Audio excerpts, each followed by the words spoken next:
Bien, estimados amigos, muy buenas noches. Vamos a dar inicio a la clase programada para el día de hoy y de este diplomado que está organizando el Colegio de Abogados de Lima. El día de hoy, este diplomado está más dirigido a lo que son los delitos informáticos, ¿no? Ya en una sesión anterior me tocó también estar como ponente y desarrollamos lo que era la pornografía infantil, ¿no? El día de hoy nos va a tocar hablar no de un tema exclusivamente penal, ¿no? Pero que es importante conocer en este diplomado, que es la Ley de Protección de Datos Personales, ¿ya? De todas maneras, se ha dividido en dos partes esta temática para no perder un poco ahí la hilación del diplomado, ¿no? Vamos a explicar en qué consiste esto de la Ley de Protección de Datos Personales y su reglamento. Vamos a conocer algunos conceptos básicos importantes, ya, sobre todo por el derecho a la información que tiene uno y que uno con voluntad y a veces no tanto así, pero ingresa la información que uno tiene a una base de datos. Entonces, es importante conocer esta figura, sobre todo porque existe, por ejemplo, este delito que está regulado en el artículo 2 de la ley de delitos informáticos, que habla sobre el acceso ilícito, ¿no? Vamos a dar solamente una introducción respecto a ello y por qué es importante conocer esta ley, ¿no? Por ejemplo, el artículo 2 que habla sobre el acceso ilícito, no recuerdo si ya lo han realizado en otra conferencia de este diplomado, ¿no? Porque me parece que estaba como parte del temario, o si no, lo van a tocar, cualquiera de los dos. Ya, pero este artículo 2 de la ley de delitos informáticos señala lo siguiente: el que deliberadamente o ilegítimamente accede a todo o en parte de un sistema informático o se excede en lo autorizado será reprimido con pena privativa de libertad. En su segundo párrafo dice: si el agente accede deliberada e ilegítimamente en todo o en parte de un sistema informático vulnerando las medidas de seguridad establecidas, ¿no? Como un supuesto de agravante, será reprimido con pena privativa de libertad no menor de 3 ni mayor de 6 años. Entonces, eh, ¿qué es lo que se protege en estos delitos, por ejemplo? ¿No? ¿Se tiene que conocer la ley de protección de datos? Sí. Hemos señalado que mucha de esta información ha sido ingresada a una base de datos por voluntad propia, ¿no? Por ejemplo, eh, para poder aterrizar este tema en un aspecto ya más práctico y que sea más cercano a nosotros, ¿ya? Cualquiera de nosotros sufre de una enfermedad de transmisión, por ejemplo, ¿no? Entonces uno va a una clínica, posiblemente sea de por ahí, por tu casa, ¿no? Porque ahora ya no es necesario, pues, irte lejos, ¿no? A un hospital, ¿no? Sino que ahora hay clínicas dentro de ¿cómo se llama? De tu zona, ¿no? Clínicas donde incluso puedes ver a vecinos que están por ahí esperando también. Esa es la realidad. Entonces uno va y se va a atender, ¿no? A través de una consulta médica, ¿no? Y pues se apertura un historial, ¿no es cierto? Se apertura un historial. Entonces ahí tú cuentas a la doctora que te atiende, doctor o doctora, y ellos empiezan a registrar lo que tú has señalado, tus síntomas, ¿no? Y te manda a hacer tus exámenes médicos, ¿no? O puede ser de transmisión, puede ser de cualquier tipo, ¿no? Lo pongo así para poner un poco más de drama, pero puede ser cualquiera. Una mujer, ¿no? Que, por ejemplo, pueda o quiera quedar embarazada y no puede, también acude a un centro médico, le hacen un perfil hormonal, entre otros, y extraen información muy personal, ¿me entienden? Muy personal. Imagínense ustedes que parte del personal de esta clínica ha sido una expareja, ¿no? O un amigo del colegio, por ejemplo, ¿no? Que accede a tu información muy personal, ¿no? Y lo empieza a divulgar. Tiene que ver eso, por ejemplo, sí, un hacker, por ejemplo, también. eh, Hay muchas empresas de seguridad, ¿no? Que tienen todo un sistema, ¿no? Muy trabajado para poder cuidar justamente estos datos personales. ¿no? Pero a través de un hacker se ingresa a estos sistemas, se rompe con la medida de seguridad y se puede acceder, ¿no? Y utilizar esa información para infinidad de cosas, ¿no es cierto? Pero el solamente acceder ya configura el delito de acceso ilícito, ¿no? Y obviamente romper la seguridad, ¿no? De un sistema te pone pues en un estado de agravante, ¿no? Entonces, es importante conocer para los delitos informáticos esta ley de protección de datos personales, ¿ya? Para eso hemos preparado unas diapositivas que les vamos a compartir. Van a tener un poco de paciencia porque estoy con una máquina nueva, así que no sé muy bien, a ver, creo que es así. No sé muy bien cómo se utiliza, ¿ya? Bueno, es mucha tecnología para mí en este momento, pero vamos a ver, hacer lo posible. Ahí está. Ley de protección de datos personales. Ah, ya, empezamos con una pregunta también, ¿ya? Si estamos hablando, por ejemplo, y vamos a utilizar este artículo 2 para poder relacionarlo con lo que a nosotros nos gusta, que es el derecho penal, ¿no? Porque este diplomado está dirigido para ver delitos informáticos, pero este tema de ley de protección de datos personales es un tema más administrativo que penal. Entonces, para no perder el horizonte de los cuales a nosotros nos gusta, vamos a utilizar este artículo 2 para poner ejemplos, ¿ya? Acceso ilícito se llama. Hay varios delitos informáticos, pero solamente vamos a tocar este artículo 2 para que podamos ejemplificar mejor y tener una mejor comprensión de esta ley de protección de datos personales. Estamos hablando que una persona accede a una base de datos, ¿no es cierto? Es lo que nos dice el artículo 2, ¿no? A un sistema informático. Y un sistema informático puede ser de cualquier naturaleza, ¿ya? Un sistema informático, por ejemplo, puede ser también un celular. Mi base de datos, ¿cuál es la base de datos en un celular, por ejemplo? A ver, si ustedes pueden familiarizarse un poco con estos conceptos, ¿no? Una base de datos contiene información. Por ejemplo, una agenda con números telefónicos o con dirección de domicilios. ¿Es una base de datos? Es una base de datos, ¿no es cierto? Información, por ejemplo, respecto a las cuentas bancarias, también es una base de datos, ¿no? Todos los bancos tienen una base de datos donde estamos, casi todas las personas que tienen cuenta, todos casi tenemos cuenta, si no es una cuenta bancaria, es una billetera digital como el Yape, ¿no es cierto? Entonces el banco tiene nuestro correo, nuestro nombre, sabe cuánto dinero tenemos en el banco, pero es una información sensible, ¿no es cierto? Igual los centros médicos también, todos los hospitales tienen información de nosotros. Todas las personas que van a un centro médico, a una clínica para poder atenderse, lo primero que te preguntan es, ¿tienes historial o no tienes historial? Si tú dices que no tienes, te aperturan un historial. Todos, ¿por qué? Porque tienen que ver ahí cómo va evolucionando, por qué te has atendido, qué te dijeron en ese momento. Entonces, eso contiene la base de datos, son base de datos, ¿no es cierto? Ahora, un celular, ¿no es cierto? ¿Contiene base de datos? Efectivamente. El solo hecho de tener ahí tus contactos ya es una base de datos, ¿no es cierto? Ahora, cuando tu pareja, por ejemplo, ¿no? Tu pareja, eh, sabiendo que tú no le has dado permiso para que pueda acceder a tu celular, ¿no es cierto? ¿Y cuál es la protección que tiene todo celular? Puede ser un PIN, ¿no es cierto? Puede ser con números, puede ser con diagramas, ¿correcto? Pero tiene una seguridad mínima por lo menos, ¿no? Y tu pareja accede de todas maneras al celular, ¿no? Es decir, pone la clave, los números, si es un PIN, o hace el dibujo, ¿no?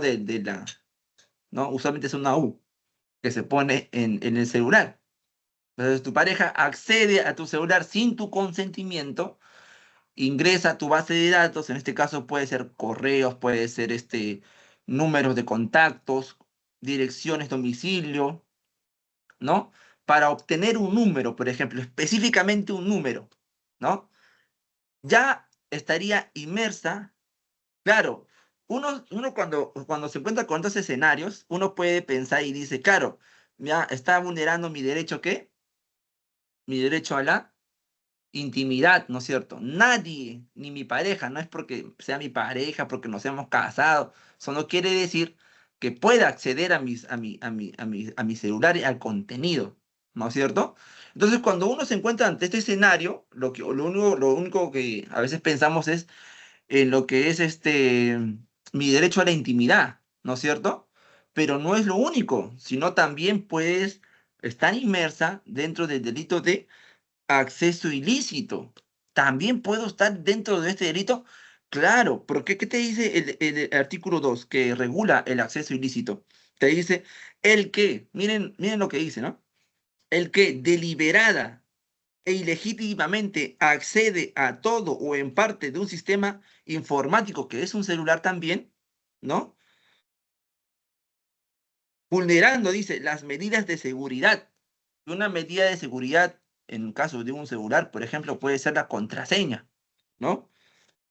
Será reprimida con pena privativa de libertad. Entonces, eh, tranquilamente puede ser también denunciada no solamente por violación a la intimidad, sino también por el delito de acceso ilícito, ¿no? Otro, por ejemplo, nuevamente vamos a un centro médico que me parece son datos muy sensibles, ¿no? Te peleas con un vecino, por ejemplo, ¿no? Y este vecino te ha visto ingresar ahí al hospital, ¿no?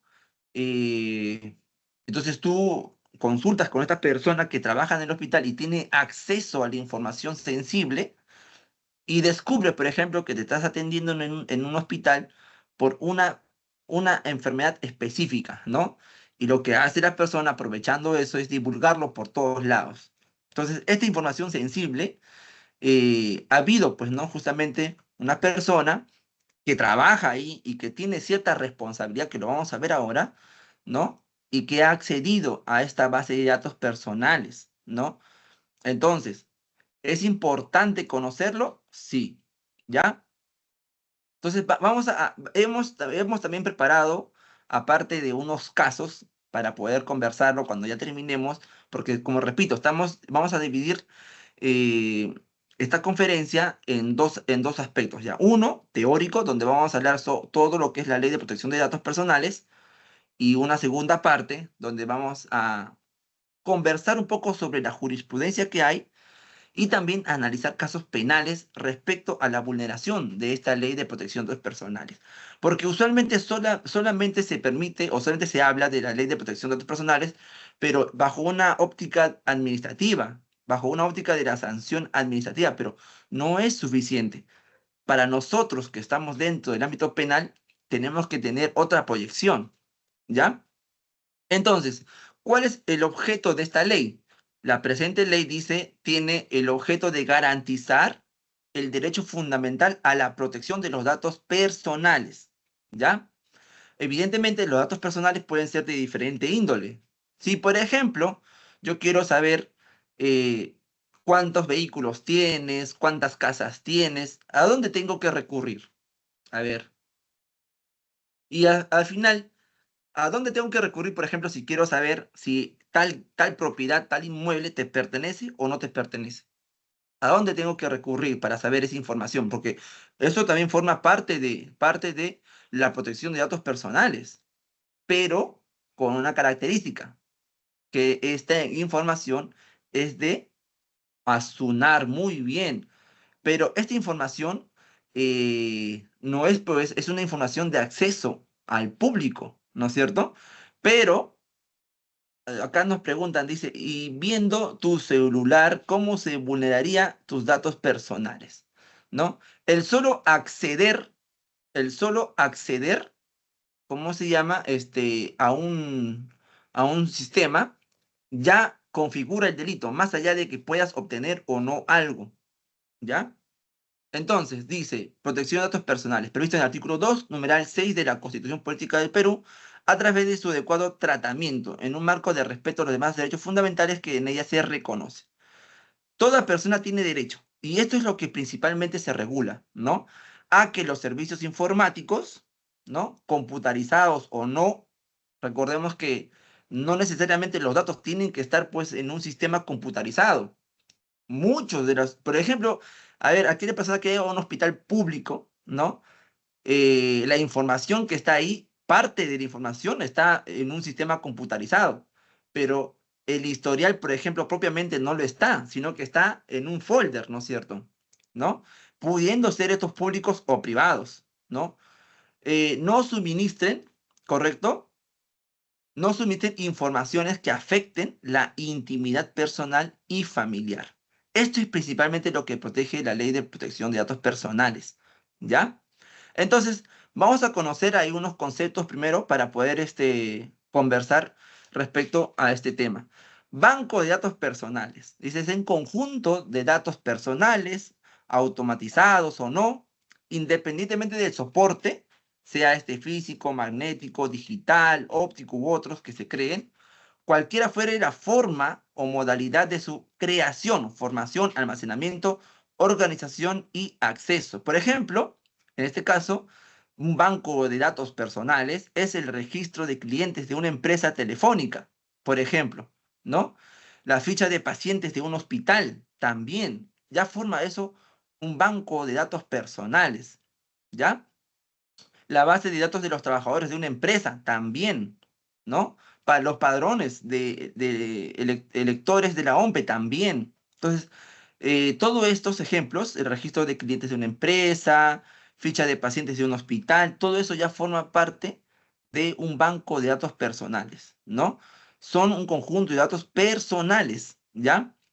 Ahora, este banco de datos personales pueden ser de administración privada o pueden ser de administración pública, ¿no?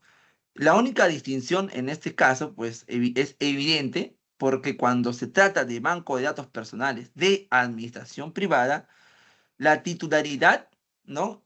De estos datos personales, de estos bancos de datos personales, le corresponde pues a una persona natural o jurídica de derecho privado. Por ejemplo, una clínica privada que tiene el historial clínico de los pacientes, ¿no es cierto?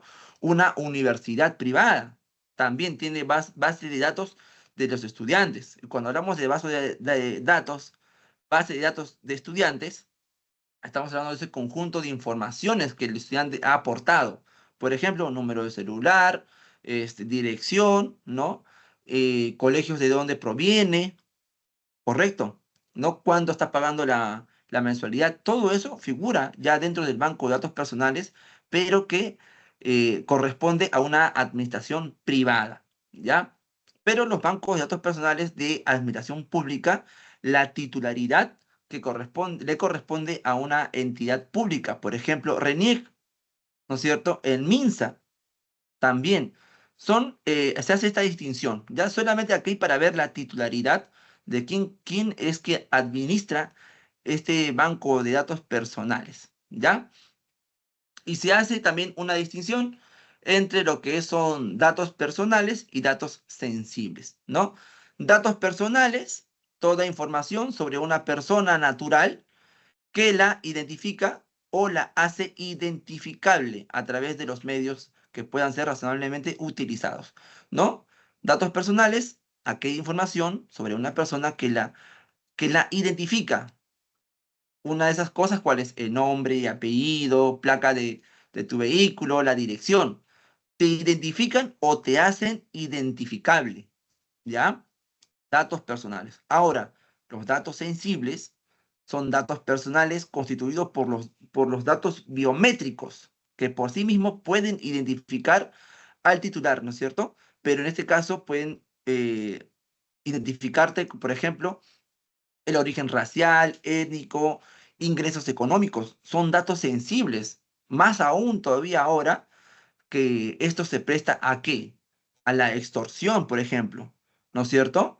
Las opiniones o convenciones políticas, religiosas, filosóficas o morales, afiliación sindical, información relacionada a la salud o a la vida sexual. Son datos sensibles, ¿ya?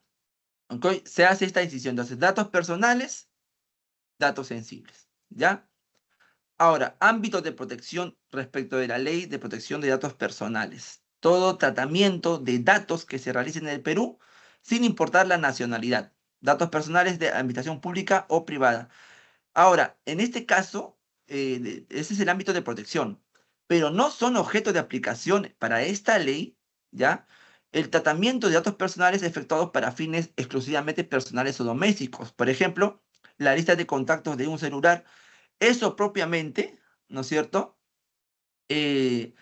No van a ser tipificados como objetos de protección porque tienen únicamente una finalidad personal y doméstica. Acceso a datos administrados por entidad pública, ¿no? O las cuales, por ejemplo, a nadie se le pide permiso, por ejemplo, para ir a SUNAR y buscar, por ejemplo, ahí si alguien es titular o no de un bien inmueble. ¿Por qué?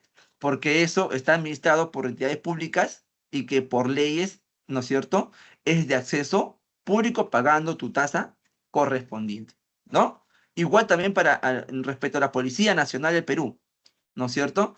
Por ejemplo, el Ministerio Público, el Poder Judicial, no te pide o no hace un pedido a la persona imputada, por ejemplo, para poder acceder a sus antecedentes policiales, ¿no es cierto? No te piden autorización para poder acceder a esos datos administrados. ¿Ya? Ahora, la ley de datos personales, la ley de protección de datos personales está regido también por principios. No vamos a tratar todos, porque son varios, pero sí hemos colocado en estas diapositivas algunos que nos parecen importantes. ¿Ya? Principio de legalidad. Primero, se prohíbe la recopilación, dice, de los datos personales por medios fraudulentos. Es decir, que para poder recopilar datos personales, se tiene que informar al titular que se está obteniendo información. Por ejemplo, cuando tú accedes a una página web, ¿no es cierto? Y tú navegas y lo primero que te aparece es ahí, colocar tu nombre, tu correo y abajo te dice para qué se va a utilizar. Y usualmente cuando haces un ingreso a una página web que te exige poner estos datos personales, te colocan ahí, ¿no es cierto? Que va a ser para poder, por ejemplo, enviar ofertas, ¿no? Incluso te piden ahí, haga un check para autorizar el envío de ofertas, por ejemplo, ¿no? Entonces, ese es el principio de legalidad, que se prohíbe, dice, la recopilación de los datos personales por medios fraudulentos. Por ejemplo, obligarte a colocar tu nombre, tu correo, tu dirección, pero no te dicen para qué lo van a utilizar, ¿no? O con qué propósito te están pidiendo esa información. Obtenerla, ¿no es cierto? De esa manera es justamente obtener esa información de manera fraudulenta, ¿ya? Por ejemplo, un hacker que accede sin autorización a una base de datos de una clínica, ¿no? Mucho cuidado con eso porque este tipo ¿cómo se llama?, de profesionales, porque no es cualquier persona, ¿no? Eh, puede acceder a través de sus conocimientos a esa base de datos. Ahora, vamos también con otro principio, que es el principio del consentimiento. Para el tratamiento de los datos personales debe mediar el consentimiento de su titular, ¿ya? Es decir, que se le pregunte, ¿ya? Se le pregunte al titular de sus datos, evidentemente, si va a dar su consentimiento o no para poder obtener información personal, ¿ya? Por ejemplo, cuando tú vas a una clínica y quieres realizarte algún análisis, ahí te dan, ¿no es cierto?, una hoja informada, ¿no? Un documento donde se te informa para qué se va a utilizar esos datos personales y por qué se está obteniendo, ¿ya? Entonces, obviamente, ¿qué implicaría? El marketing agresivo, ¿no? Es cuando tú no das tu consentimiento para que te lleguen ofertas, pero cada 2 segundos, cada 5 segundos te llaman. La misma empresa, por ejemplo, puede ser Entel, Movistar, que a pesar que tú no has dado tu consentimiento para que se comunique contigo y te puedan ofertar algo, ellos están bombardeando tu celular con llamadas para poder ofrecerte, ¿no? Es más, ahora, ahora que estamos con la época digital, uno ingresa, ¿no es cierto?, por ejemplo, a comprar un terreno. Ingresas a esta inmobiliaria y te piden justamente colocar tu número, tu correo, y abajo te dicen para poder comunicarse con ustedes, ¿no es cierto? O sea, para que ellos se puedan comunicar contigo.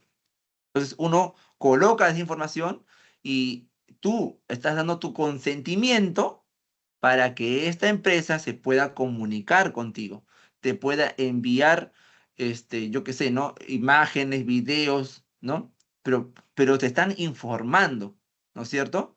En cambio, lo contrario sería el marketing agresivo, donde tú no has dado tu consentimiento, sin embargo, te están llamando constantemente, ¿ya? Es más, en estas empresas de telecomunicación lo que hacen es comprar base de datos incluso, ¿no? Para poder ofertar. Y ahí en esa base de datos puede figurar, por ejemplo, qué tipo de celular tienes, ¿no? Si tienes capacidad o no económica para comprar celulares de alta gama, ¿no? Entonces, eh, importa mucho este principio de consentimiento. La única manera de que las empresas, ¿no? Públicas o privadas, te puedan solicitar información de datos personales es a través de la información. Es decir, te informan previamente para qué se va a utilizar tus datos, ¿no? Sin ir muy lejos, por ejemplo, ¿no? Para este diplomado hicieron lo mismo. Me envían una carta, ¿no es cierto?, donde me dicen, vamos a utilizar tu imagen y tu nombre para promocionar el diplomado. Yo estoy dando mi consentimiento, ¿correcto? ¿Y para qué se está utilizando? Para promocionar, por ejemplo, un diplomado, un curso, pero yo doy mi consentimiento. Cuando ustedes, que son abogados, les va a llegar su momento, si es que ya no ha sido, para que ustedes puedan dictar cursos, ¿no es cierto?, diplomados, eh, envías tú tus datos, ¿no es cierto? Y las personas encargadas te dicen, doctor, vamos a utilizar tu foto para poder realizar un flyer informativo, por ejemplo, ¿no? Entonces tú das tu consentimiento para que así se realice, ¿no es cierto? Entonces es muy importante eso, ¿ya? Y toda la información que tú brindas, por ejemplo, el grado que puedas tener, la preparación que tú puedas haber tenido, tus cursos de especialización, toda esa información ingresa a una base de datos de una empresa pública o privada, ¿ya? Entonces, muy importante eso, principio de consentimiento, ¿ya?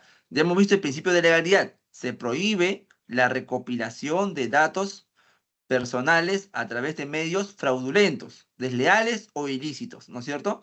Cuando no te informan por qué te están pidiendo, ¿ya? El consentimiento es para poder tratar, utilizar, administrar tus datos personales, le informan al titular que dé su consentimiento para ello. ¿Ya? Principio de finalidad. Los datos personales deben ser recopilados para una finalidad determinada, explícita y lícita. ¿Ya? Por ejemplo, en el caso del historial médico, ¿por qué es importante esto? Porque el médico te pregunta si, por ejemplo, estás tomando pastillas, no estás tomando pastillas, si te has automedicado o no, si has ido a otro hospital, qué te han dicho. Toda esa información que recopila, que está dentro de una base de datos, ¿no es cierto? Tiene una sola finalidad, ¿no? Es tu atención médica, pero no se puede utilizar eso para otra cosa distinta. Principio de finalidad. ¿Ya? Finalidad determinada, ¿ya? En el ejemplo hemos colocado ahí historial médico, el cual implica el recojo de información para diagnosticar o dar tratamiento, ¿correcto? Muy bien. ¿Qué más? El principio, dice, los principios, como lo son también en plano civil, administrativo, penal, funcionan como una brújula, ¿no? Cuando exista duda sobre cómo aplicar la ley, hay que mirar nuevamente a los principios. Los principios son normas obligatorias, no son simples recomendaciones éticas. Ojo con eso. Importante, el principio de consentimiento, ¿no? Donde se te informa, ¿no es cierto? Si tú vas a dar tu consentimiento o no para el uso de tus datos personales, no es solamente una recomendación. Todas las empresas, ¿no? Todas las entidades que administran datos personales tienen que poner en conocimiento del titular de justamente del uso de sus datos personales, ¿ya? Interpretación pro persona, ¿no? La aplicación Eso también aplica en el plano administrativo, ¿no? La aplicación debe hacerse siempre de manera que se garantice el máximo respeto de los derechos de los titulares de los datos. Entonces, hasta aquí, ¿qué es el tratamiento de los datos? Toda operación, ¿no? Cuando hablamos de tratamiento de los datos, nos estamos refiriendo a toda operación que se realiza con los datos personales, a toda recopilación, el registro, la organización, la conservación, el uso, la circulación, las transferencias, la cancelación, todos esos tratamientos, ¿no es cierto?, que se realizan con los datos personales. Si ustedes pueden ver la diapositiva, son varias acciones que se pueden realizar con el uso de datos personales. ¿Ya? Recopilar, registrar, organizar, conservar, usar, circular, transferir y cancelar. ¿Ya? Obligaciones principales. Miren, doctores, eh, los que administran la base de datos, ¿no?, tienen obligaciones principales respecto a los titulares. Primero, que sea informado. El titular, ¿no es cierto? En este caso, tu persona, por ejemplo, sabe para qué se usan esos datos. ¿Qué más? Dice que sea consentido, que es que el titular autoriza, salvo excepciones legales, el uso de esos datos personales. ¿Estamos de acuerdo? Miren ustedes, a veces, por ejemplo, no sé si les ha pasado, a mí sí, que te llaman, ¿no?, de un restaurante, no voy a decir el nombre, para decirte que has ganado en un sorteo, ¿no? Incluso te llaman y te dicen, ¿no?, tu nombre completo y te dicen, has ganado un almuerzo en tal restaurante, ¿no? La pregunta es, ¿pero por qué yo he ganado un sorteo si yo nunca he ido a ese restaurante? ¿No es cierto? Y tampoco he participado en su página web, ni en un sorteo, ni nada por el estilo. Pero alguien debe haber transferido, ¿correcto?, mi base, ¿no? Los datos de mi persona. Por eso es justamente que lo pueden llamar, ¿no? O, por ejemplo, los bancos para ofrecerte una tarjeta de crédito. En la medida que uno tiene una cantidad de dinero en el banco, te van ofreciendo un tipo de tarjeta, ¿no es cierto? Cuando tú en el banco no tienes mucho dinero, te ofrecen tarjetas que pueden tener un saldo de 1.000 soles, ¿no? A lo mucho 1.500, incluso a veces solamente 500 soles, ¿no? Pero cuando tú tienes en el banco tienes una cuenta más o menos alta o media, ya te ofrecen otro tipo de tarjeta, ¿no es cierto? Entonces ahí, ¿qué se está haciendo? Se está haciendo el tratamiento de tus datos personales, ¿correcto? ¿No es cierto? Y ahora, tú tienes que dar tu consentimiento para que estas empresas se puedan comunicar contigo. Un ejemplo también es la portabilidad, ¿no es cierto? Antes, cuando todavía no había mucha regulación sobre el consentimiento, ustedes no sé si les ha pasado, creo que sí, es que para debatir la portabilidad de un celular a otro, o sea, de una empresa a otra, te llamaban constantemente, ¿no es cierto? Por ejemplo, si tú eres de Claro, te llama Movistar, te llama Entel, ¿no? Y lo hacen de manera constante, ¿no? Pero a través de esta ley, ahora tú tienes que dar tu consentimiento para que tú puedas recibir, ¿cómo se llama? Puedas recibir justamente este tipo de información. Por ejemplo, si tú eres de una empresa Claro y quieres pasarte, ¿no?, o migrar a la empresa Entel, antes te llamaban, claro, tú no esperabas la llamada, pero ahora ya no te llaman, justamente por eso, ¿no? Entonces tú tienes que ingresar a su plataforma, ingresar a la parte de portabilidad, poner tu número y ahí colocas, seguramente lo han hecho, colocas ahí, autorizas a que se comunique contigo para que puedan ofrecerte justamente el cambio de portabilidad. Tú le haces un check y a los 2 minutos ya te están llamando justamente porque tú has autorizado eso, ¿no? Entonces, eso también, o sea, es muy importante, son obligaciones principales a todas las personas que manejan, entidades que manejan una base de datos, ¿ya? Ahora, esta base de datos también se maneja por un tiempo determinado, ¿ya? Por un tiempo determinado. Ejemplos, vamos a ver ahí. El banco recopila ¿qué cosa? Si tú quieres ir, tú vas al banco y quieres una tarjeta de crédito o una tarjeta de ahorros, ¿no? De débito o de crédito, ¿qué es lo que te van a pedir a ti primero? Tu DNI, ¿no es cierto? Recompila tu DNI, tu firma para abrir una cuenta, ¿no es cierto? Entonces ahí habla de un tratamiento válido si tienes información o das tu consentimiento. Entonces tú, ahí también te preguntan, ¿usted autoriza que le llamen para justamente poder ofrecerte promociones, ¿no es cierto?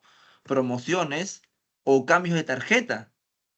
Porque, como repito, cuando tú tienes una tarjeta, una cuenta de banco, dependiendo de la cantidad que tengas y de los movimientos que tú puedas realizar, el banco te puede ir cambiando, ¿no es cierto?, de tarjeta, ¿no? Pero tú tienes que dar tu consentimiento y por eso te llaman para consultarte. Y te llaman porque te hacen llenar una ficha donde tú das tu autorización, e incluso un poco coaccionado, a que se puedan comunicar contigo, ¿no es cierto?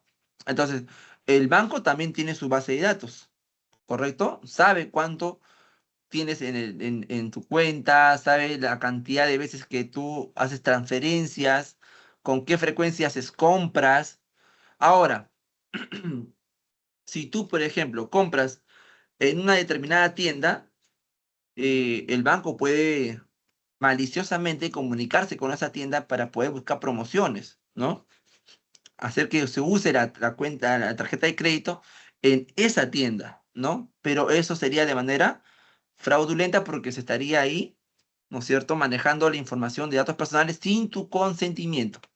Ahora, otro ejemplo, una clínica, ¿no? Guarda tu historial clínico. ¿Ustedes se imaginan que su historial clínico esté publicado por todos lados o cualquier persona pueda acceder, ¿no es cierto?, a este historial clínico, ¿no? En este caso, la clínica trata, dice, ¿no? Solamente es válido para fines de salud, ¿correcto? Solo válido para fines de salud, ¿ya? Empresas de marketing también compra base de datos, pero en este caso, ¿no?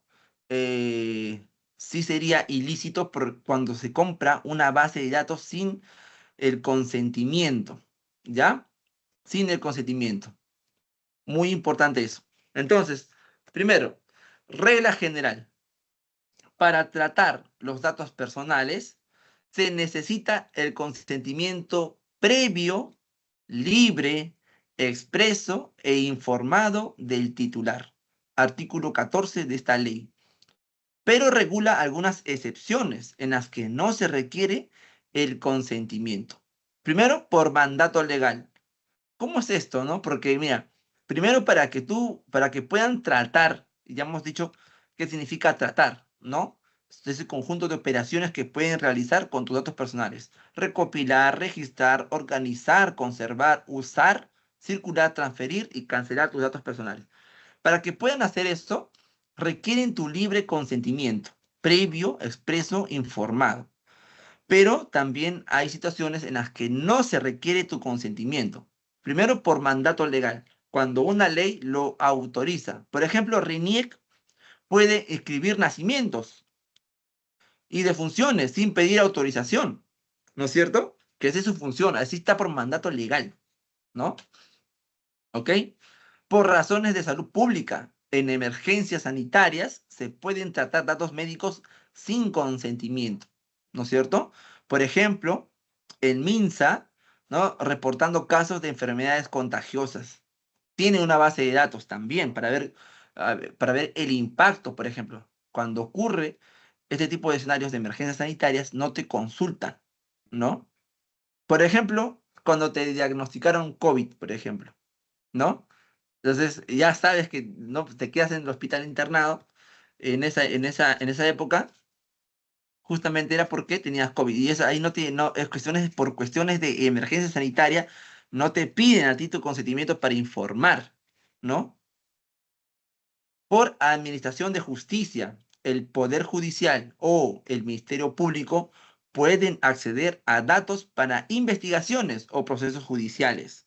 No te piden autorización, no, eso es por Administración de Justicia. Fiscalía solicitando el levantamiento de secreto bancario por un caso de lavado de activos. En este ejemplo, ahí sí se requiere autorización, ¿no es cierto? Por eso es que la Fiscalía, cuando solicita el levantamiento del secreto bancario, sí lo realiza ante el juez de investigación preparatoria, ¿no es cierto? Pero para saber tus antecedentes penales, para eso no se requiere autorización, ¿ya? O sea, no requiere tu consentimiento. ¿Cuándo tampoco se requiere el consentimiento? Cuando se ejecuta, ¿no? Cuando se ejecuta una relación contractual. Si el titular dice celebra un contrato, el responsable puede tratar los datos personales solo en lo necesario para cumplir ese contrato, incluso sin pedir su consentimiento adicional. Cuando estamos en una relación contractual, ojo ahí. Por ejemplo, una universidad privada usa datos de los alumnos para registrar sus notas, emitir constancias o gestionar pagos, ¿no? En ese escenario, no te permiten no se requiere tu consentimiento, ¿no? Para poder, por ejemplo, para emitir constancias o gestionar pagos. Tratamiento de datos provenientes de fuentes accesibles al público. Eso también, ¿no? Se pueden usar datos personales que están en registros, directorios u otros medios públicos de acceso general, siempre que se respete la finalidad para lo que fueron publicados. En este caso, RENIEC, ¿no es cierto? Un padrón electoral para fines electorales, ¿ya? Ahí sí no se va a requerir el consentimiento, ¿correcto? A ver, ahora, seguridad del tratamiento de datos personales. Principio básico. El responsable o encargado del tratamiento deben adoptar las medidas técnicas, organizativas y legales para proteger tus datos. Todas las personas, persona natural o persona jurídica, que administre, ¿correcto?, una base de datos, tiene que adoptar las medidas técnicas de seguridad, ¿correcto? Tiene que adoptar una medida de seguridad. Doctor, ¿y qué pasa si no lo realiza? Entonces estará incurriendo en una infracción que lo vamos a ver más adelante, ¿ya? ¿Cuál es el objetivo de esta seguridad del tratamiento de los datos personales? El objetivo es garantizar la confidencialidad, integridad y disponibilidad de la información. Por ejemplo, imagínense ustedes que yo sé que pasa, tú vas al banco, haces el retiro de una cantidad de dinero y cuando tú sales a la esquina, a 2, 3 cuadras, ya vienen las personas, ¿no es cierto?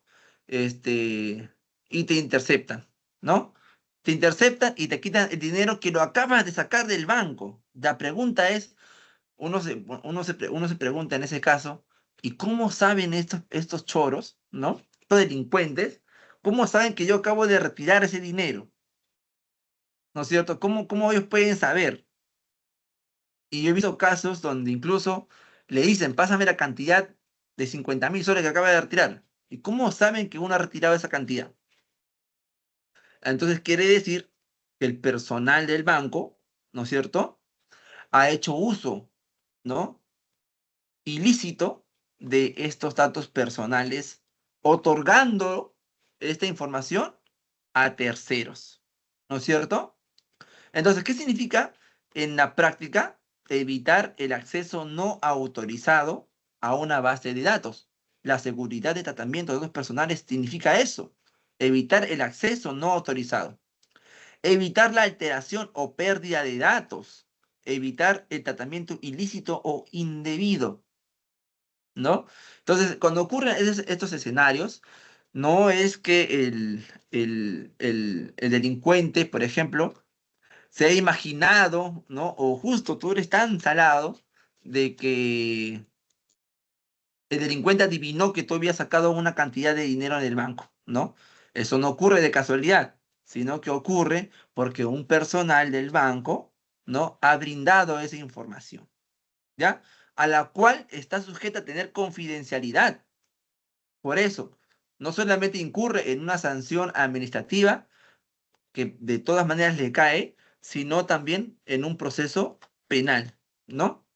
Puede ser, dependiendo del impacto, puede ser un cómplice primario, por ejemplo, ¿no?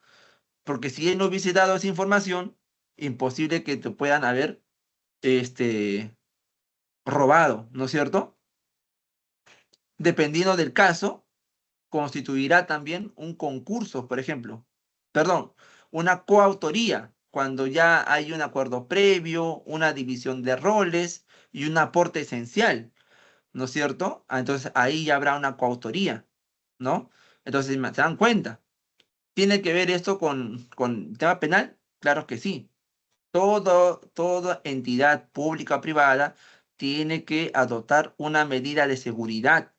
Es más, muchas empresas que manejan su contabilidad lo hacen pues a través de un contador y un ingeniero que pueda encriptar el acceso a eso, a esa información, ¿correcto?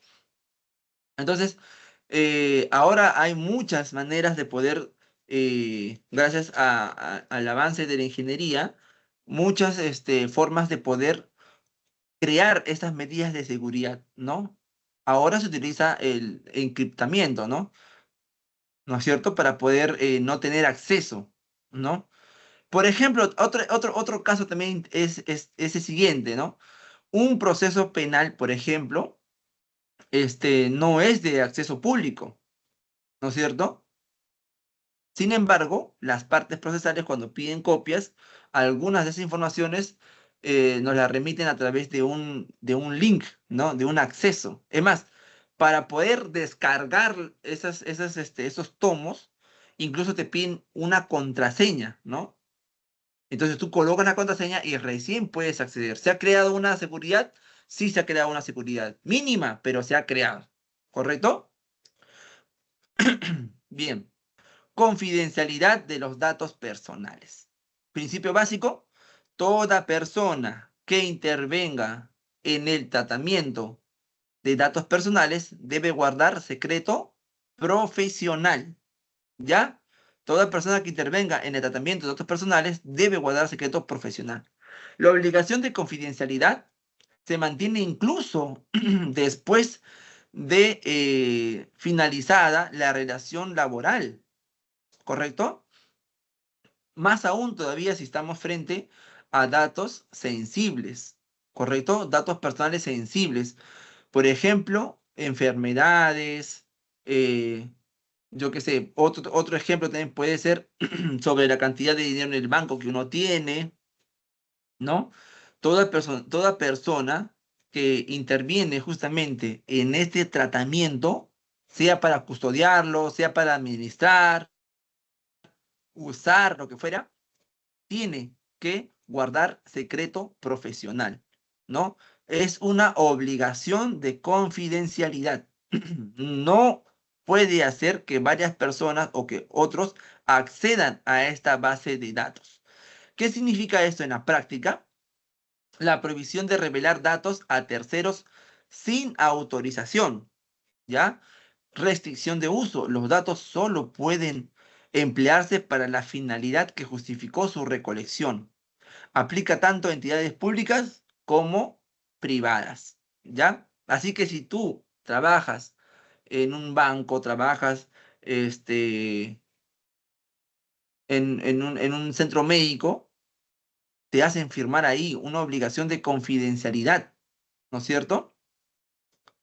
Por ejemplo, vamos a ver, confidencialidad de datos personales. Los responsables son tres, ¿ya? Titular del banco de datos, encargados o trabajadores y ex trabajadores. El titular del banco de datos debe garantizar la confidencialidad. Ejemplo, un titular del banco de datos es, por ejemplo, una universidad privada, responsable, ¿no?, de la base de datos de los alumnos o egresados. ¿Correcto? ¿Qué más? Encargados o trabajadores deben firmar compromisos de confidencialidad. Por ejemplo, el técnico de sistemas que administra información de los pacientes, ¿no? Él tiene que guardar confidencialidad. Él no puede divulgar, ¿correcto? a pesar que tiene acceso a estos datos personales, no los puede publicar ni compartir si no es con el consentimiento del titular, ¿ya? Y también los ex trabajadores. Los ex trabajadores siguen obligados a no divulgar la información en la que pudieron acceder. Ejemplo, un ex médico, ¿no? Que atendió en una clínica. Entonces, él sabe, tiene información confidencial, información sensible. Incluso, pese a que ya acabó su contrato laboral, él no puede brindar información respecto a esta información. ¿Ya? No puede brindar información de estos datos personales. ¿Correcto? Muy bien, derecho a la información del titular. El titular de los datos tiene derecho a ser informado antes de su recopilación. Un momento, un momento. Derecho a la información del titular. El titular de los datos, que somos nosotros, ¿no? Los administrados en este caso, tienen derecho a ser informados antes de su recopilación, ¿ya? ¿Y cuál es la información a la que yo tengo que recurrir o se me tiene que informar para que puedan obtener esos datos personales? ¿Quién solicita los datos? Tengo que saber qué entidad pública o privada solicita mis datos. Ustedes no se imaginan el impacto que puede tener el brindar datos personales. Claro, si uno brinda su número, por ejemplo, no. Incluso, miren ustedes, muchos, ustedes son abogados, ¿ya? Ustedes son abogados, pero o les ha pasado o han visto que les ha pasado a otras personas, ¿no? eh, que utilizan su nombre y su foto para poder, yo qué sé, estafar personas, ¿no? Y yo tengo varios colegas que justamente han utilizado sus datos personales sin su consentimiento para poder lucrar. Evidentemente se llama suplantación de identidad, es un delito, ¿ya? Que uno tiene que denunciar, pero es cuando te ocurre eso, es muy, ¿no? Te causa una sensación de inseguridad. Por eso, todos los titulares tenemos el derecho a la información. ¿Qué entidad está solicitando esos datos? ¿No? Primero. Segundo, ¿cuál es la finalidad, ¿no? De esta recopilación de datos de esta entidad, ¿no? ¿Y quiénes son los destinatarios de esos datos? ¿A dónde van a ir a parar mis datos personales, ¿no? Ahora, ese ofrecimiento de los datos personales, ¿es obligatorio o es facultativo? Porque hay entidades públicas o privadas que te dicen, das tu consentimiento, ¿no? Para poder hacer uso de tus datos personales. Tú me estás informando o me estás sugiriendo, ¿no? Tienes que decirme si es obligatorio o si es solamente facultativo. Por ejemplo, para una empresa que te pueda llamar y dar promociones, eso es facultativo. Pero para uso de ¿cómo se llama? De tu historial clínico, ahí no es facultativo, es obligatorio, porque si no, ¿cómo podrían atenderte? ¿No? Entonces, consecuencias, ¿no? De entregar o no la información. Una consecuencia de entregar o no información. Si tú no das la información, entonces no te vamos a poder hacer llegar, ¿no es cierto?, las promociones que puedan haber. ¿Ya? El tiempo de conservación y la posibilidad de ejercer tus derechos, en este caso, ARCO, ¿no? Acceso, rectificación, cancelación y oposición. Por ejemplo, si ustedes han brindado información, si ustedes, gracias, estimado Stalin, desde Arequipa, si ustedes han ingresado información a SUNAT, por ejemplo, ¿no? Allá por el año, vamos a ponerle 2018, 2019, cuando tú tenías un número, ¿no es cierto? Un número de celular. Sin embargo, tú has cambiado, ¿no? Han pasado 3, 4, 5 años, has cambiado de celular y tú quieres ingresar a la misma entidad y solicitar, ¿no es cierto? Una rectificación. Entonces, la entidad te tiene que dar la posibilidad de que tú puedas ejercer tus derechos, ¿no? De acceder, rectificar, cancelar, ¿no? O oposición, o oponerte, ¿ya?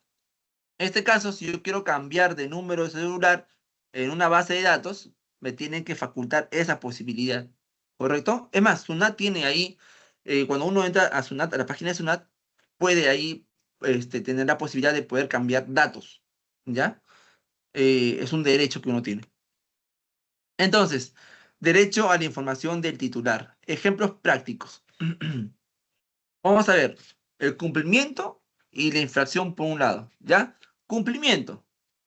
Una clínica, ¿correcto? Una clínica entrega una hoja de consentimiento informado al paciente, no para que sus datos, porque sus datos serán usados solo para su historia clínica y fines médicos.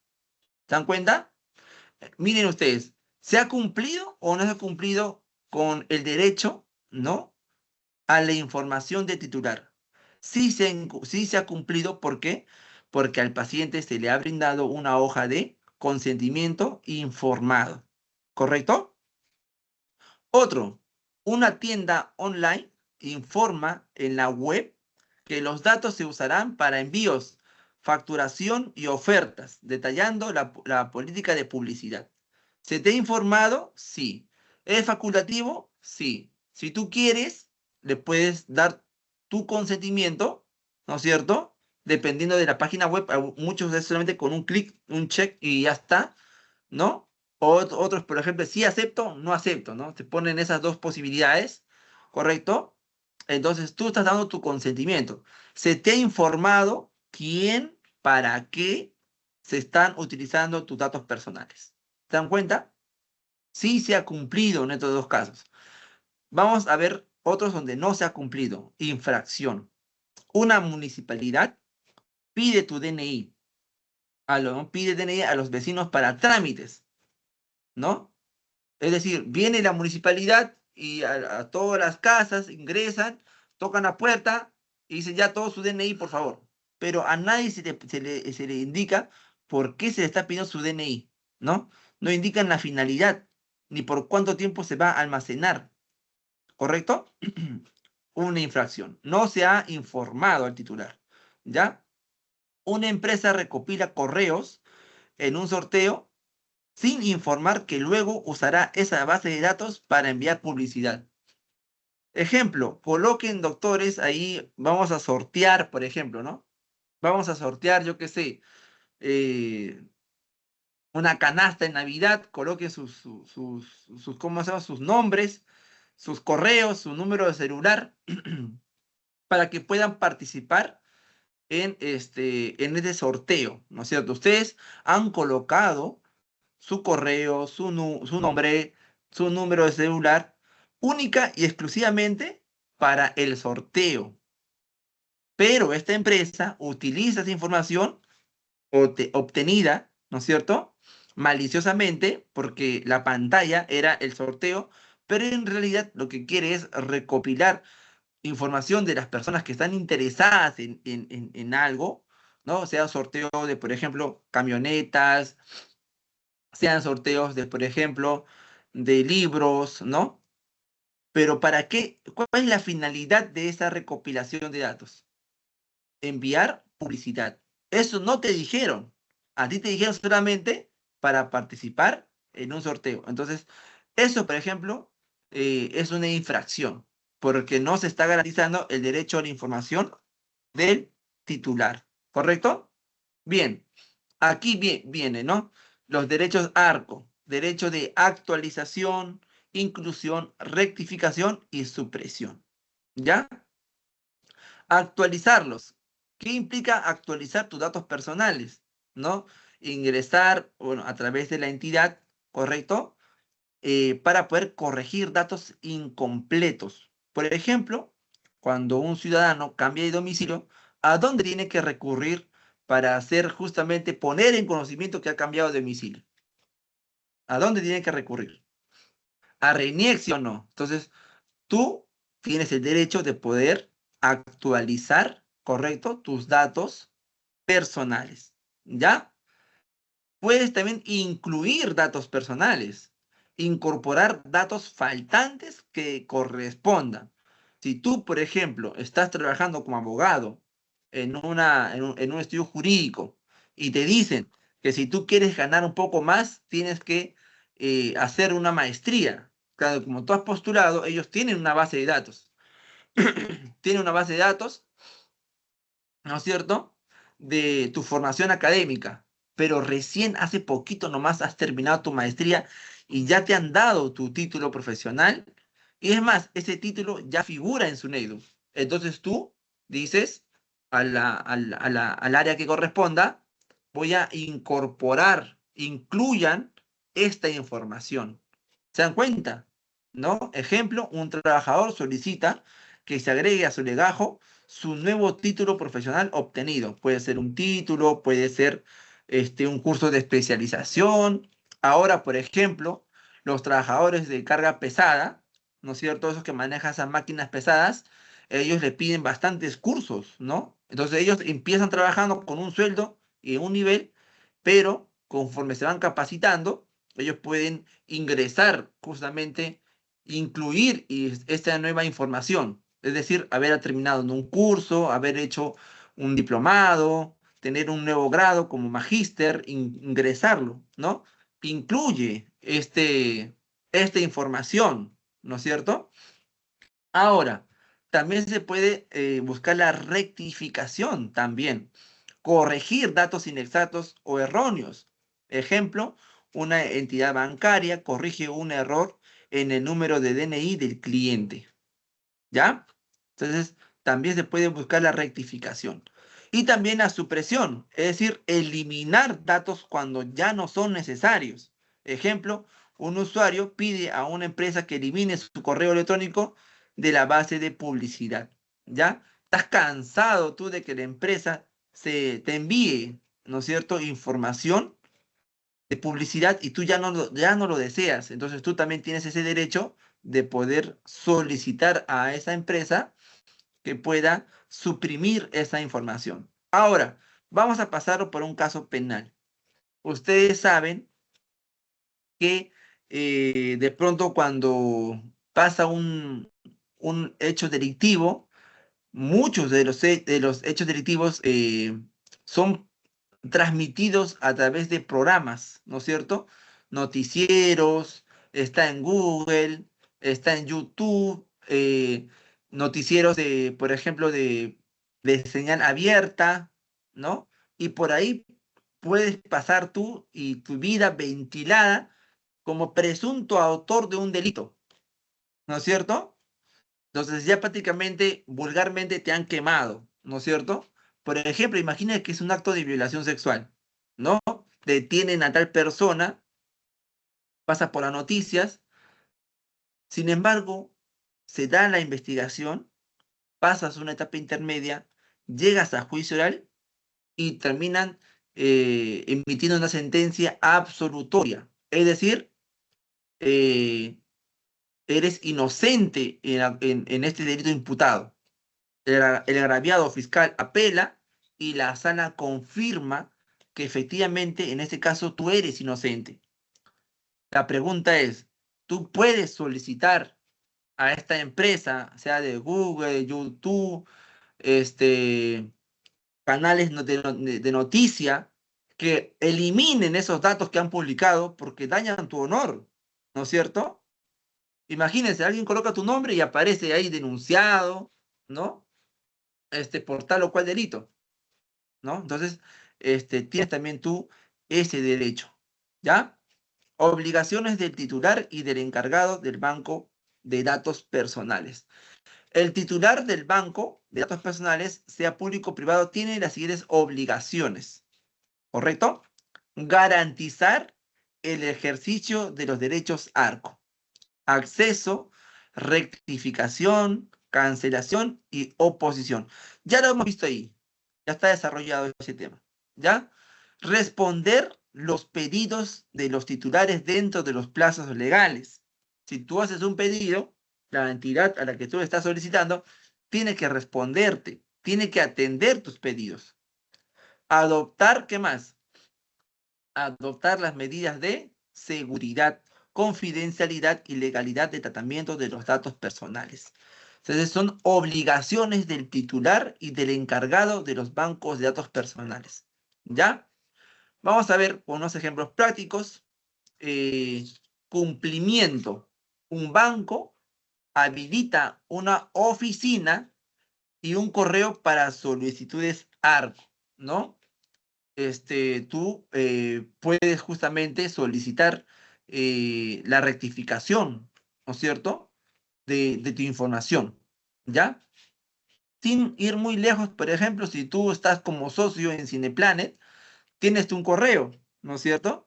Sin embargo, tú ya no usas ese correo ya. Y claro, ya no estás recibiendo la publicidad que corresponde, los beneficios y las ofertas.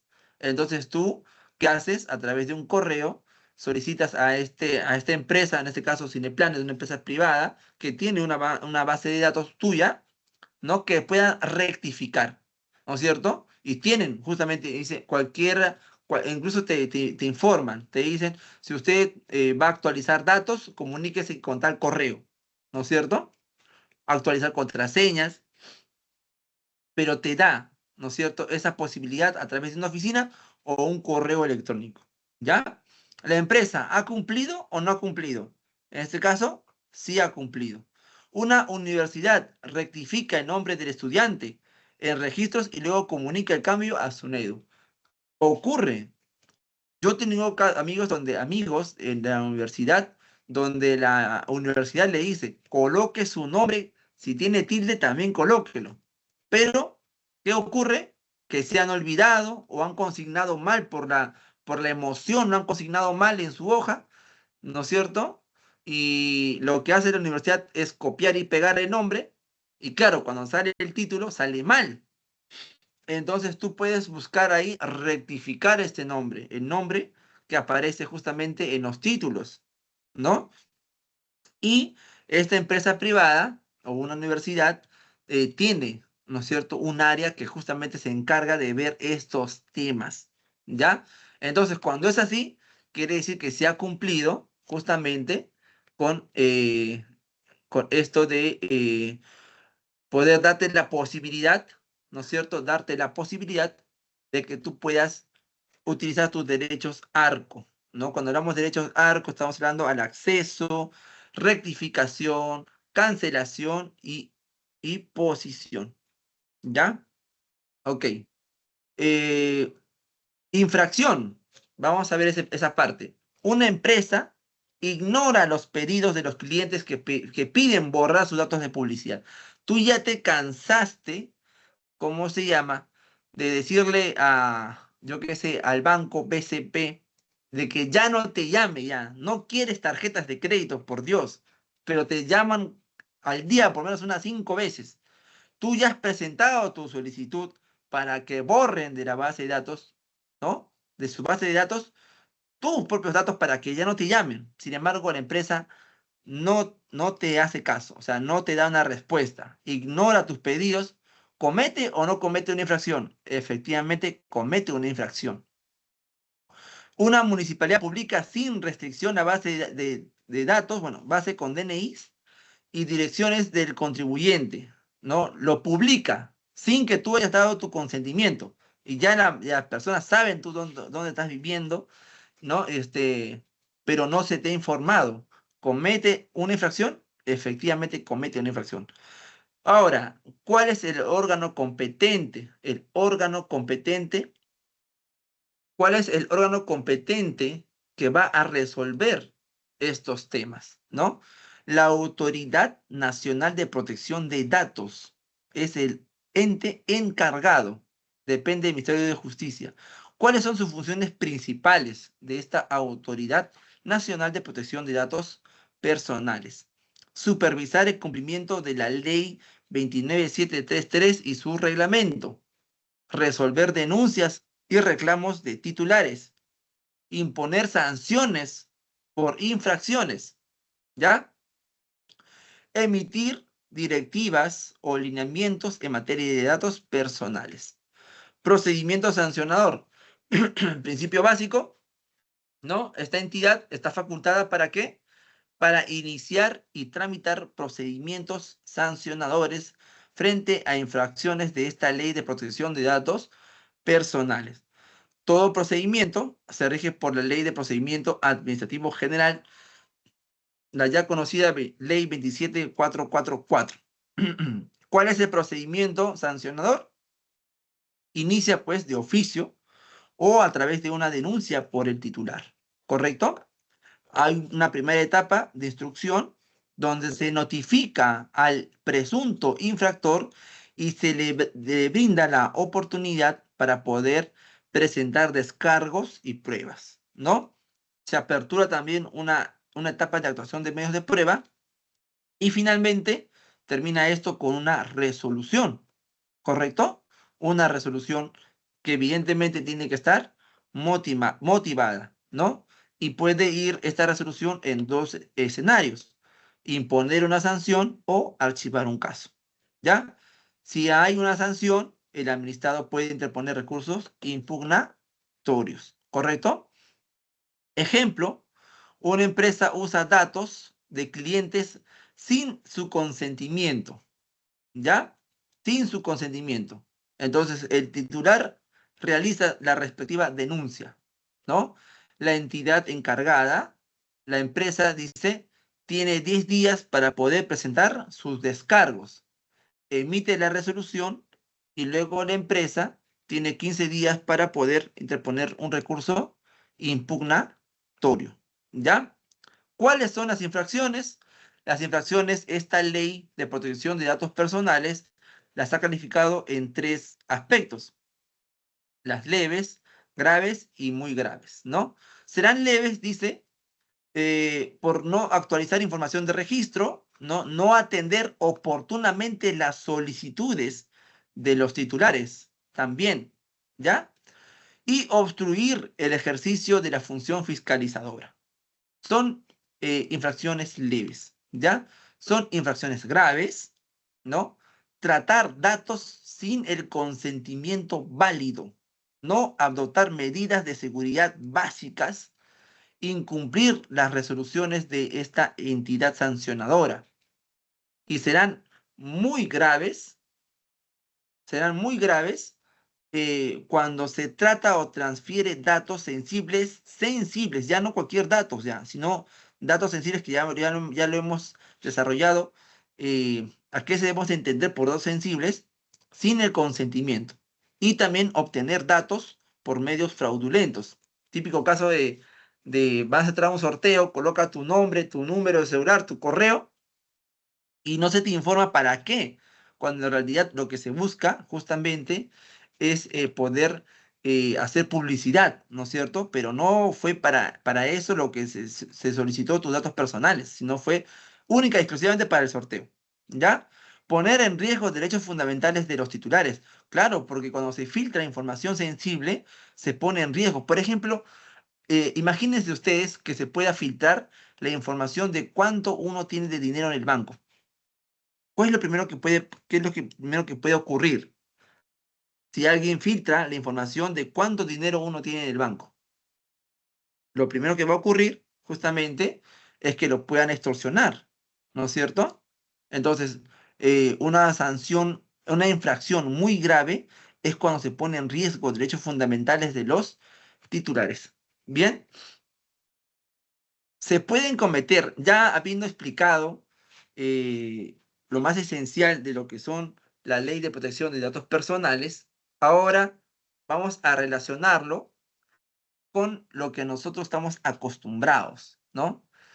Toda persona, todo titular que tiene en administración estos datos personales y que incumple justamente con sus obligaciones, puede cometer delito o no puede cometer delito. Efectivamente, están los delitos informáticos y delitos contra la intimidad. Respecto a los delitos informáticos, señalamos acceso ilícito a sistemas informáticos. Por ejemplo, ese es el artículo 2, ¿no es cierto? Que no sé si ya lo han desarrollado o lo van a desarrollar en este diplomado. Acceso ilícito a sistemas informáticos, interceptación de datos informáticos, atentado a la integridad de los datos cometen, ahí son delitos, ¿ya? Informáticos. Y también delitos contra la intimidad, violación a la intimidad, que es el típico delito que uno denuncia, ¿no? O también puede ser la revelación a la intimidad personal y familiar, ¿correcto? Muy bien. A ver, vayamos un poco a desarrollar lo que es este delito 2, el artículo 2, acceso ilícito. Vamos a poner un ejemplo y a ustedes, con ustedes vamos a desarrollarlo, ¿ya? Artículo 2 de acceso ilícito, que figura dentro de la Ley de Delitos Informáticos, ley número 396. El que deliberada e ilegítimamente accede a todo o en parte de un sistema informático, ¿no? O se excede en lo autorizado, será reprimido con pena privativa de libertad no menor de 1 ni mayor de 4 años. ¿Tiene un párrafo agravante? Sí. Si el agente dice accede deliberadamente e ilegítimamente, hasta ahí, ¿se dan cuenta? Es lo mismo que la primera parte, ¿eh? En todo o en parte, o sea, del primer párrafo es lo mismo. Al sistema informático vulnerando, y aquí viene la diferencia. Al inicio, en el primer párrafo, solamente te dice que tú accedas nada más, ¿no? Acceder. No te dice a ti que puedas vulnerar alguna medida de seguridad. Simplemente acceder ya configura el delito de acceso ilícito. Pero si tú accedes vulnerando las medidas de seguridad, entonces estarás en un supuesto de agravante, ¿no? Porque la pena ahí será no menor de 3 ni mayor de 6 años. Entonces, este es el delito. Tipicidad objetiva, el bien jurídico protegido, en este caso es la confianza y seguridad en el uso de sistemas informáticos y datos que contiene, ¿no? Sujeto activo, en este caso, como ustedes pueden ver, dice el qué, ¿no es cierto? Y cuando un delito inicia con el qué, nos estamos refiriendo a un delito común, ¿no es cierto? Donde eh, el autor no se le exige una cualidad especial, ¿no es cierto? Puede ser cometido por cualquier persona, ¿no es cierto? Entonces acá sería sujeto activo, puede ser cualquier persona. Ejemplo, un hacker, un empleado, un estudiante. Sujeto pasivo, en este caso, el titular del sistema informático. ¿Cuál es la conducta típica? Lo interesante de este delito de acceso ilícito es que tiene un solo verbo rector, que es acceder, ¿no es cierto? Sin autorización a un sistema, red o base de datos. ¿Ya? El objeto material de delito, en este caso puede ser un sistema informático, un servidor, una red, o la base de datos propiamente. Y este delito es un delito eminentemente doloso. ¿Correcto? Entonces, caso. Ingreso al celular de la pareja sin autorización. En este caso de ingresar al celular de la pareja sin autorización, podría estar dentro o podría configurar esta conducta más allá de que pueda vulnerar o no de hecho la intimidad. Por ejemplo, si se va a la galería de fotos, llamadas, ¿no? Ese solo ingreso de tu pareja sin tu autorización al celular calificaría como delito de acceso ilícito, ¿no? Ahí lo vamos a ver. Hemos desarrollado esa posibilidad y dice, efectivamente, porque primero se protege la confianza y la seguridad en el uso de los sistemas informáticos, ¿no? En este caso, tu celular tiene, pues, ¿no? Una, una seguridad para que se pueda acceder, ¿no? Es más, cuando alguien, por ejemplo, ingresa a tu cuenta o tú cambias de ordenador de una laptop a otra, por ejemplo, y quieres acceder a tus cuentas, no sea de Facebook, de Instagram, te pide una doble seguridad, ¿no? O sea, tú ingresas, incluso te sale como que tienes que autorizar también de tu celular. Entonces, hay una seguridad justamente, ¿no? Para poder acceder a esta base de datos, ¿no? Sujeto activo, en este caso, planteado es la mujer, ¿no? Cualquiera puede ser autor, así que la mujer también puede ser sujeto activo en este ilícito. Sujeto pasivo, en este caso es el titular del sistema informático, que es la pareja, y la conducta típica, en este caso es acceder sin autorización a un sistema, red o base de datos. En este caso, el celular es considerado ya un sistema informático, ¿no? Contiene información sensible, tiene tu cuenta de banco, ¿no es cierto? Muchos de los usuarios están vinculados a ello. ¿No? El objeto material, en este caso es el celular, ¿no? Y el elemento subjetivo, este acceso por parte de la pareja sin autorización del titular, ¿no? Ha realizado una conducta eminentemente dolosa, ¿no? Accede sabiendo que no tiene permiso. Por ejemplo, aprovecha que estás dormido. ¿Y cómo accede? Puede, por ejemplo, colocar el PIN, ¿no? El número, o hacer el dibujo, o agarrar tu dedo, hasta ese punto, agarrar tu dedo y colocar en la pantalla para que se pueda romper con la seguridad y pueda ingresar justamente a este sistema informático que es el celular, ¿no es cierto? En ese escenario, sí se podría cometer este ilícito, ¿ya?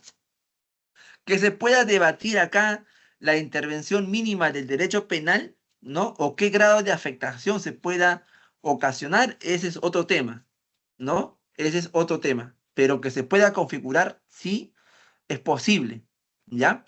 Ahora, hemos preparado también dos jurisprudencias, dos pronunciamientos importantes que tienen que ver con este caso, con este tema de la Ley de Protección de Datos Personales, ¿ya? Vamos a explicarlo y ya casi llegando a las 8 de la noche, tenemos creo que unos 15 minutos para poder descansar, tomamos una pausa o en su defecto preguntamos si hay a ustedes alguna pregunta, alguna inquietud, y si no lo hubiera, ya se estaría terminando con esta conferencia, ¿ya? Vamos a desarrollar este pronunciamiento del Tribunal Constitucional. Dice, el derecho al olvido garantiza la eliminación, supresión o retiro de información personal de los sistemas informáticos y con ello la protección de otros derechos fundamentales conexos como el honor, el libre desarrollo de la personalidad y la intimidad. Caso Álvarez Ramírez. Este es un típico caso. Efectivamente, cada caso es muy particular, ¿ya? Pero hay casos de interés nacional, por ejemplo, de terrorismo, ¿no? Extorsión, crimen organizado, ¿no?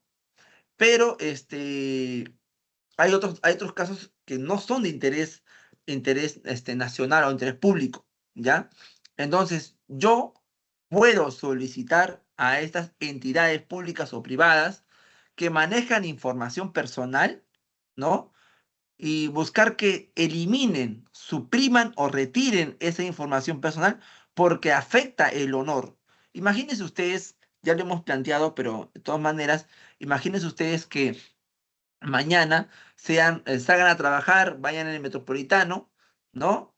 Y una chica, una joven o adulta, los indique a usted, ¿no? A tu persona, como, como presunto autor del delito de tocamientos indebidos, por ejemplo, ¿no? A lo cual tú no has hecho nada, tú eres inocente, tú solamente fuiste a trabajar, quizás otro lo ha realizado, pero la señora te indica a ti. Te detienen, mayoría de personas graba y lo pasan por los medios de comunicación, ¿no? Y te pone incluso un calificativo, porque esa es la manera de operar por parte de los medios de comunicación. Te colocan un apelativo y te presentan ante la sociedad como un pervertido, ¿no es cierto? Evidentemente tú, primero tu primera preocupación, aparte de la vergüenza, es justamente defenderte de esta acusación, ¿no? Pasa una etapa de investigación preparatoria, pasa una etapa intermedia, se debate en juicio oral, ¿no? Y la sentencia es absolutoria, es decir, no tiene responsabilidad penal. El agraviado, la fiscalía apela y se confirma esta sentencia. Sin embargo, en el sistema que administra justamente la información personal, sigue apareciendo tu nombre ahí, ¿no? El enfermo de Cono Norte, por ejemplo, puede ser un calificativo, ¿no? No sé, ¿no? Hay tantos calificativos que se les imaginan, ¿ya? Y te colocan ahí. Entonces la pregunta es, ¿tú puedes ejercer tu derecho al olvido buscando la eliminación, supresión o retiro de esa información personal porque daña tu honor y el libre desarrollo de la personalidad y la intimidad?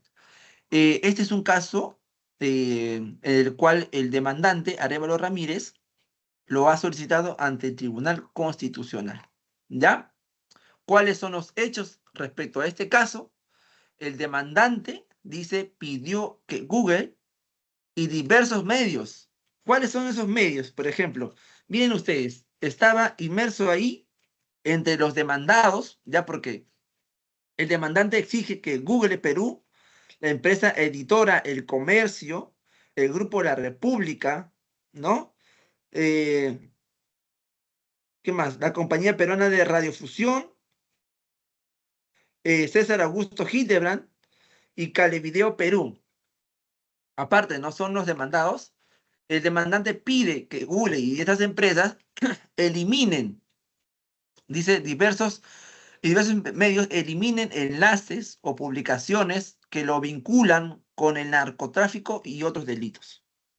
Es lo que exige este demandante y se le ha exigido a todas estas empresas que hemos numerado, a Google Perú, El Comercio, La República, entre otras, que eliminen los enlaces y publicaciones que lo vinculan con el narcotráfico. Alegó vulneración al honor, la buena reputación y el derecho a la autodeterminación informática. Yo decido qué información puede ir a una base de datos, ¿ya?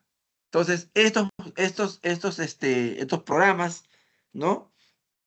Lo que han hecho es publicar, dice, y vincularme con el narcotráfico, lo que daña mi honor.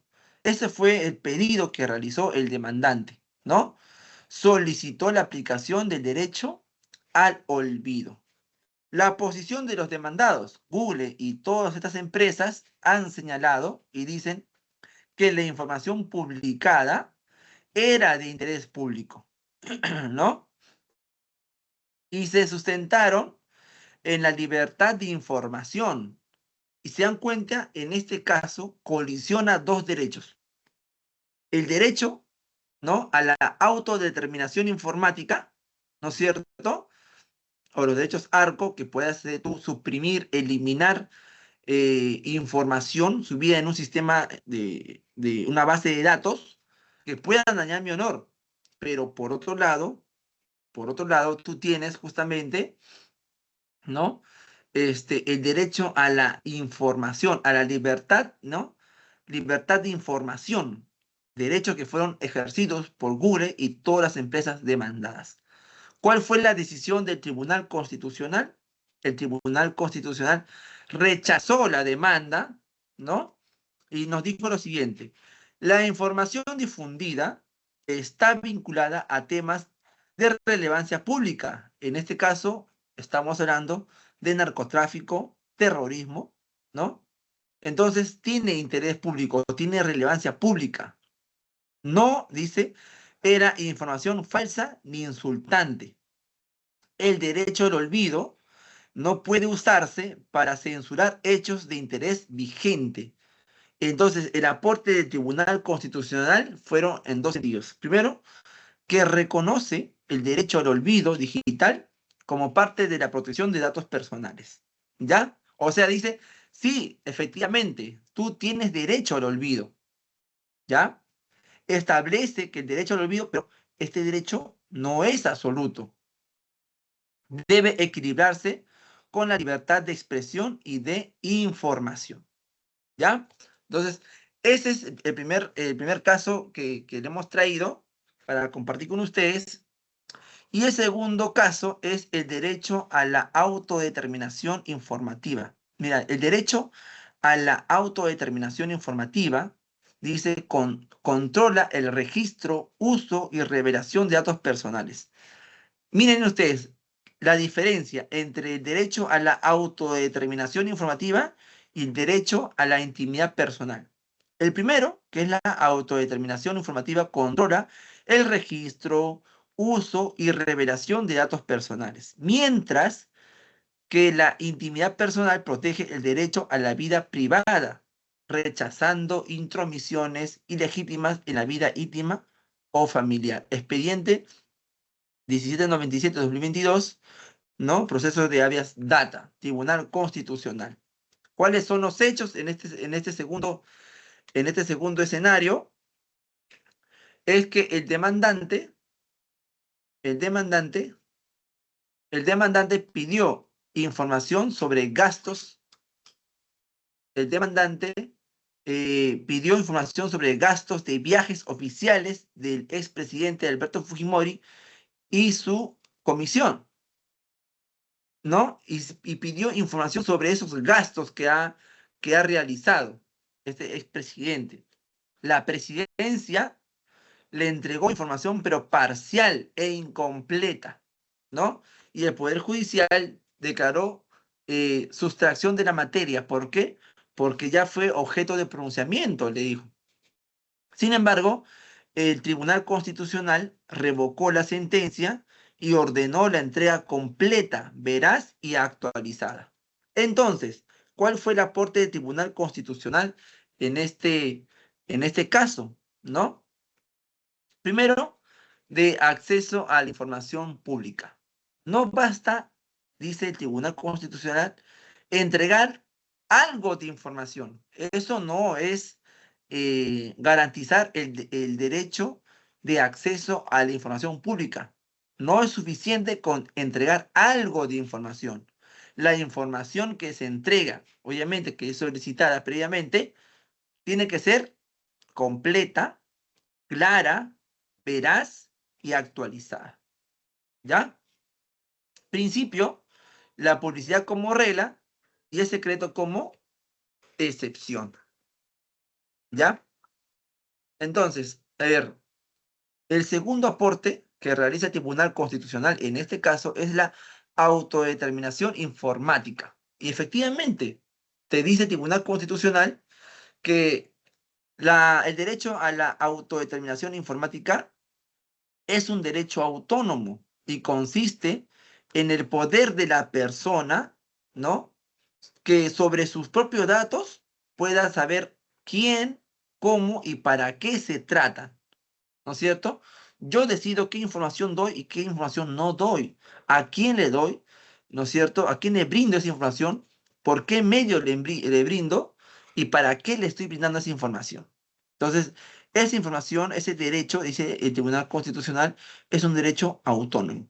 Sin embargo, respecto a la vida privada, dice, protege la intimidad frente a las intromisiones y hace esta distinción. La autodeterminación informática protege el control de los datos, incluso cuando no son íntimos, pero que sí identifican a la persona. Entonces, esta autodeterminación informática va más allá, ¿no?, que el derecho a la vida privada, porque contiene mucha más información, sea privada o no.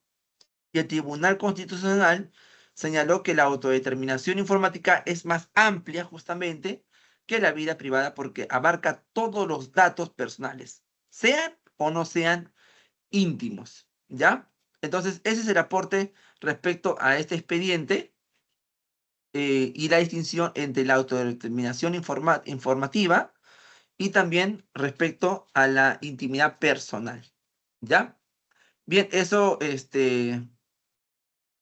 sería todo por mi parte.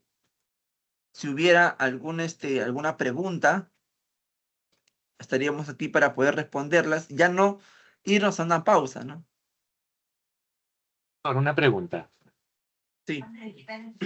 Hace poco salió un proyecto de ley aprobado en el Congreso en el que prohibían el acosamiento vía telefónica a los usuarios de determinadas instituciones bancarias.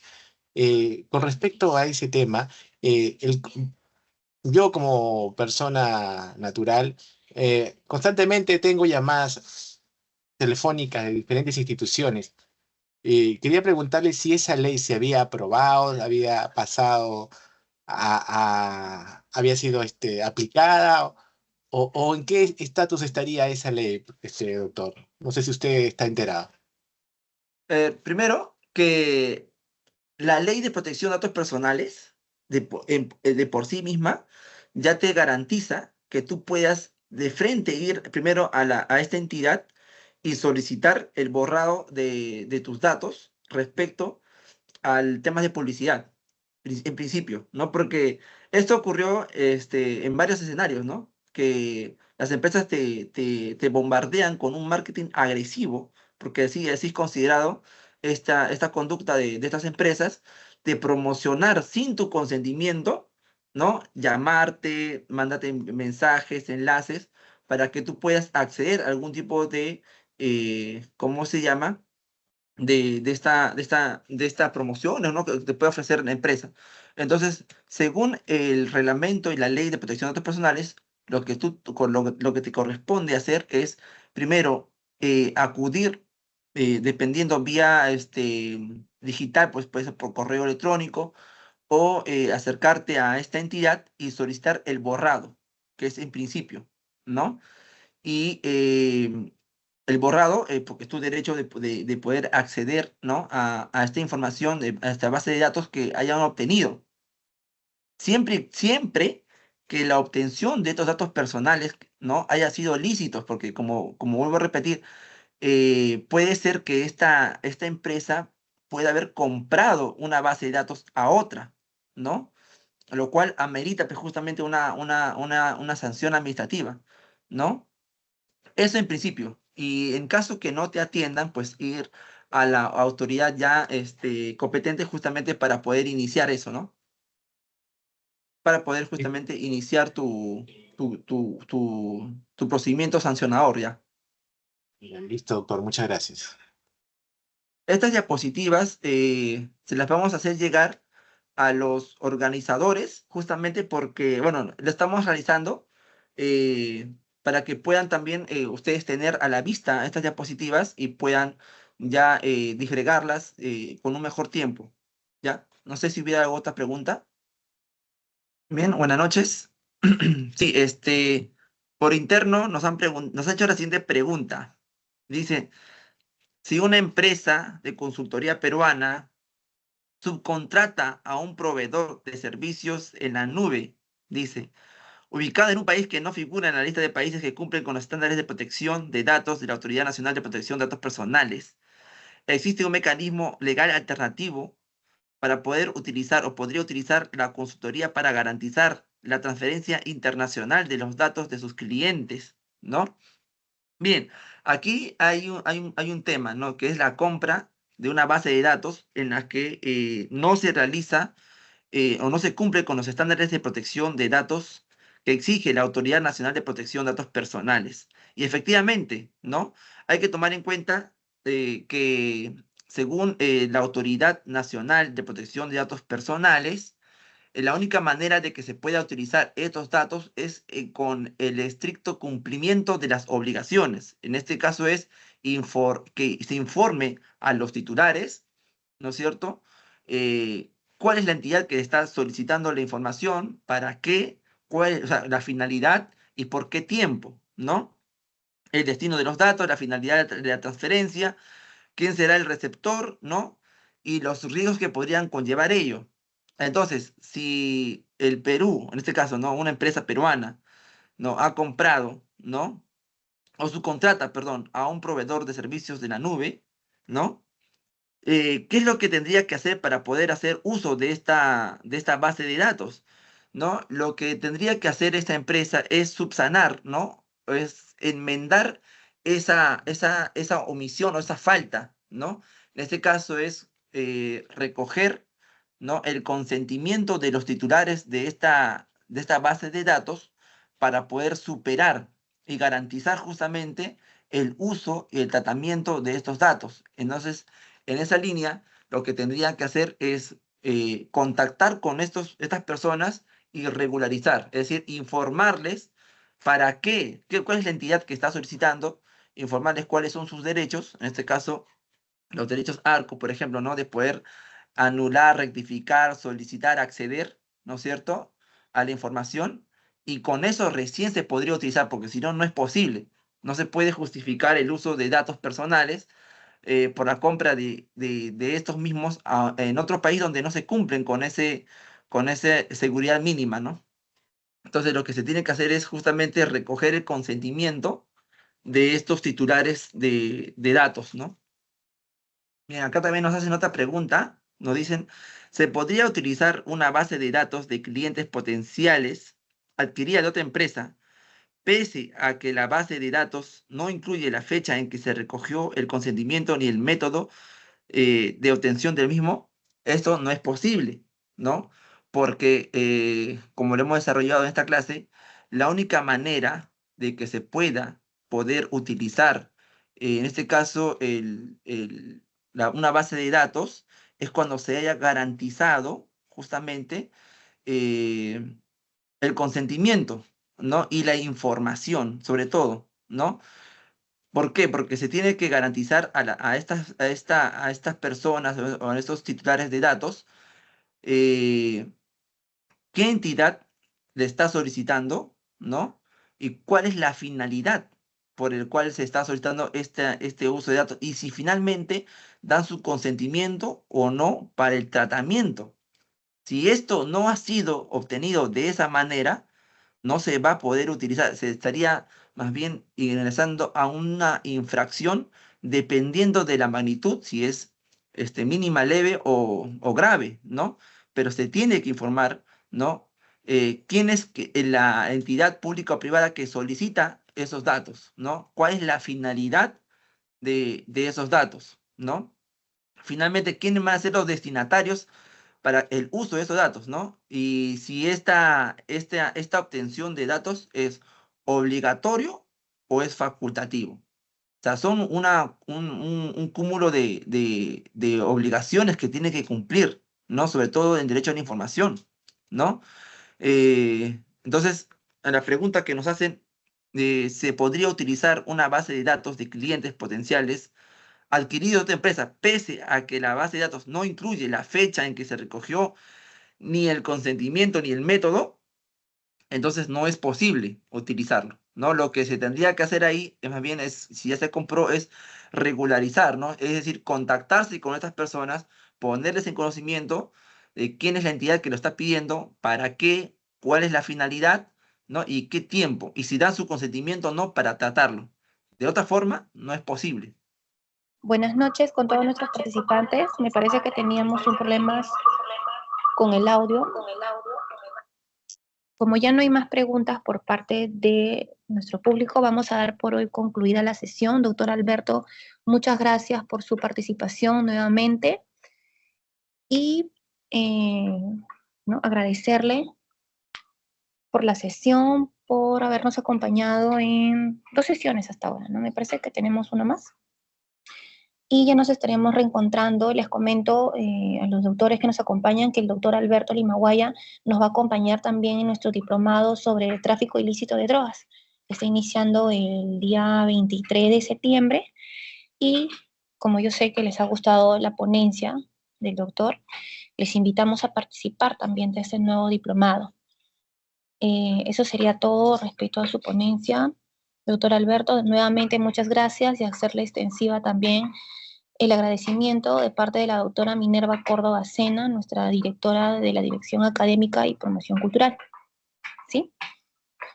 Muchas gracias. Efectivamente, estaremos encontrándonos ya en este diplomado de tráfico ilícito de drogas. Me parece que tengo el tema ahí con el tema de teoría del caso, tanto de fiscal como de la defensa, ¿no? Y vamos a desarrollarlo también relacionado un poco con las técnicas de litigación y cómo armar sobre todo una teoría del caso desde el punto de vista de estas dos entidades tan interesantes, ¿no? Ministerio Público por un lado y la defensa por el otro. Ya nos estaremos viendo en este diplomado. Gracias, doctor Alberto. Estaremos ansiosos de poder reencontrarnos nuevamente con usted.